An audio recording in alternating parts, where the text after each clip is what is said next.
성부와 성자와 성령의 이름으로 말씀드립니다. 한 주간 동안 안녕하셨는지요? 지난주 초반에는 비가 내리다 중반부터는 날씨가 맑아졌습니다. 가을비에 우수수 떨어지는 낙엽과 을씨년스러운 잿빛 하늘, 그리고 힘을 잃어가는 햇볕은 지금이 가을의 마지막임을 알려줍니다. 겨울이 모든 것이 정지된 채 새로운 생명을 잉태하기 위한 준비기라고 한다면, 가을의 끝자락인 11월은 모든 것을 정리한 시기라고 할 수 있습니다. 춘생추살, 즉 봄은 살리고 가을은 죽인다는 말이 실감나는 시기입니다. 오늘 복음인 마르코복음 13장 역시 한 시대의 종말을 예견하는 묵시 문학적 요소가 강한 본문입니다. 교회력의 새로운 시작인 대림절 2주 앞둔 지금 종말과 시작에 관해 깊게 묵상하는 저와 여러분이 되기를 주님의 이름으로 기원합니다. 저는 지난 11월 1일에 중구 정동에 위치한 성공의 서울 대성당에 갔습니다. 2005년도에 은퇴하신 전임 주교님인 정철범 주교님의 사제서품 50주년과 회고록의 출판을 기념하는 예배에 참석하기 위해서였습니다. 주교님께서 계실 때 저는 초보 성직자였지만 저를 마주치기라도 하시면 안부를 물어주셨던 고마운 기억 때문에 가게 된 것입니다. 저는 요즘 밤마다 주교님의 회고록을 재미있게 읽고 있는 중입니다. 더불어 무르익은 가을의 풍광과 잘 조화를 이룬 서울 대성당이 동양 유일의 로마네스크 양식의 독특한 분위기를 뿜어내고 있음도 새삼 확인했습니다. 특히 길 건너편에서 바라볼 때 그 모습을 온전하게 감상할 수 있었습니다. 대성당은 1922년에 착공해서 1926년에 1차적으로 완성되었으나 자금 조달 등의 문제로 인해 완성을 미루다가 1996년에 이르러서야 지금의 모습대로 완공되었습니다. 따라서 현재의 형태를 갖추기 위해 무려 70년이 걸린 것입니다. 오늘 복음에서 예수께서 성전에서 나오실 때 제자 중에 한 사람이 선생님, 저것 보십시오. 저 돌이며 건물이며 얼마나 웅장하고 볼만합니까? 라고 감탄한 것처럼 대성당을 본 누구라도 비슷한 탄성을 터뜨렸을 것입니다. 물론 스케일적인 측면에서 예루살렘 성전은 대성당과는 비교도 할 수 없을 만큼 컸으며 그 성전에 대한 이스라엘 사람들의 자부심도 대단했을 것입니다. 그렇기 때문에 이스라엘 사람들은 무너진 성전을 3번이나 건축했던 것입니다. 구약 성서의 기록에 따르면 예루살렘 성전은 기원전 957년 솔로몬 왕이 처음 세웠다고 합니다. 그러나 이 성전은 기원전 586년 바빌론의 침공으로 인해 완전히 파괴되었습니다. 그러나 바빌론을 멸망시킨 페르시아는 바빌론으로 끌려온 유대인 포로들을 이스라엘로 돌려보냈고 성전의 재건을 허락했습니다. 이때 유도의 총독은 유대 왕실의 후예인 수룹바벨이어서 그 이름을 따서 제2성전을 수룹바벨 성전이라고 불렀습니다. 그러나 이 성전은 온전히 보존되지 못한 채 부분적으로 훼손되고 맙니다.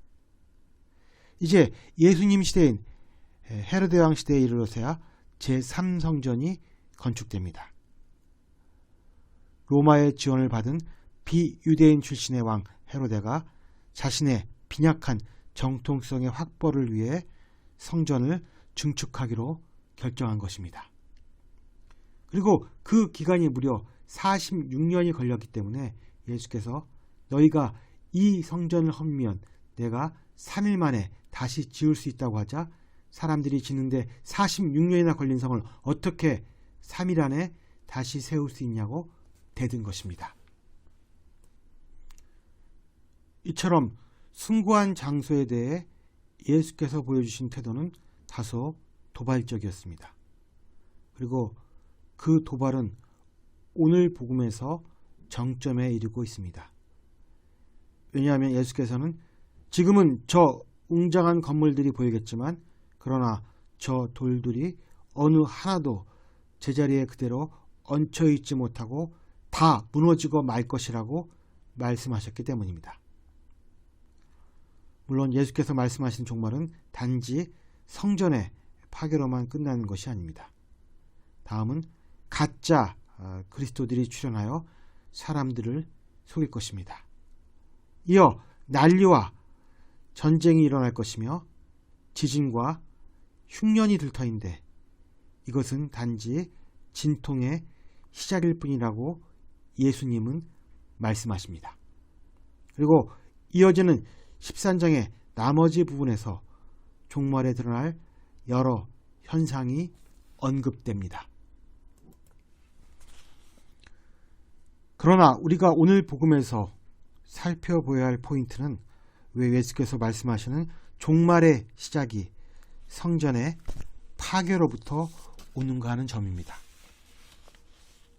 과월절 등 명절 때마다 예루살렘 성전을 향하는 이스라엘 사람들의 발길은 멈추지 않았습니다.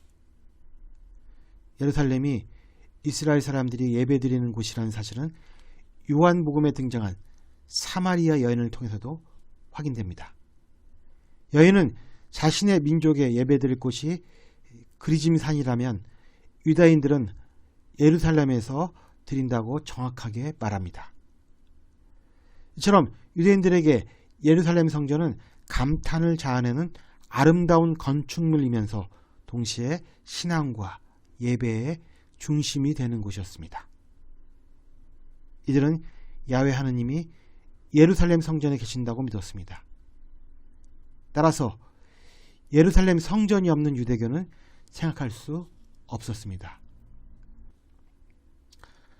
한편 성전은 사람들의 신앙심을 이용하여 사욕을 챙기는 타락한 종교인들에게 재물을 공급하는 화수분의 역할을 감당하기도 했습니다. 그래서 종교인들은 가난한 과부가 전부를 바쳤지만 기껏해야 10,000원밖에 되지 않은 돈을 성전 운영에 전혀 도움이 되지 않게 힘들어했던 것입니다.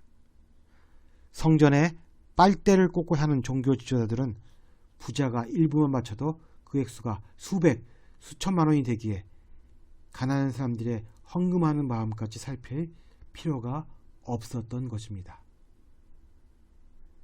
결국 성전은 성과 속이 복잡하게 얽힌 혼돈의 현장이었던 것입니다. 사람이 방황을 하는 가장 큰 이유는 자신이 믿고 있던 견고한 신념 체계가 무너졌기 때문입니다.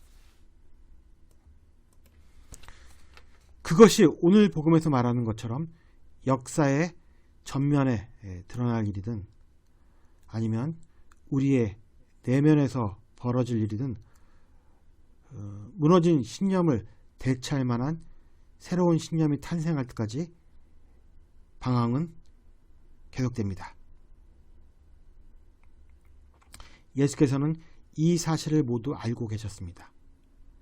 한 세계의 종말은 무엇보다도 시대에 뒤떨어진 신념 체계의 파괴에서 시작되어야 한다는 것을, 그리고 이스라엘에서는 그 낡아빠진 신념 체계의 상징이 바로 예루살렘 성전이었습니다. 그래서 종말은 성전의 파괴와 함께 비록된 것입니다. 그것은 율법으로 사람을 규율하는 시대에 대한 종말의 선언이요, 종교로 무기 삼아 약자들을 억압하는 체제에 대한 단절의 선언이었습니다.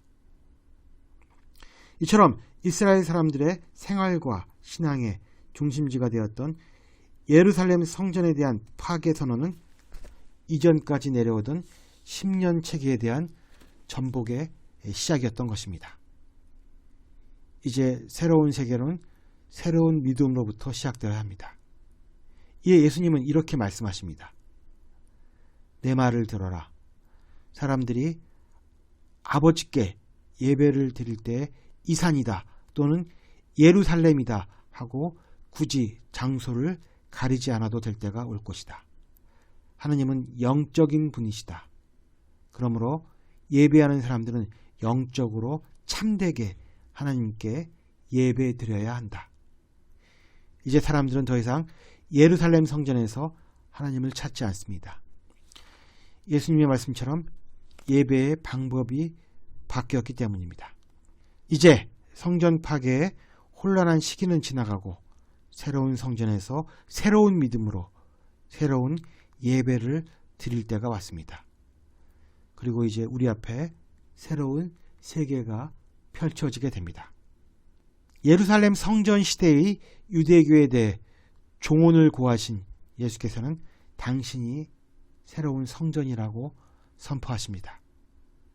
그리고 이러한 예수님의 선포를 쫓아 그분과 형제가 되는 우리 역시 하나님의 성전이 되는 새 시대를 맞이하게 된 것입니다. 낡은 성전을 파괴하는 일이 종말의 시작입니다. 성부와 성자와 성령의 이름으로 말씀드렸습니다. 아멘.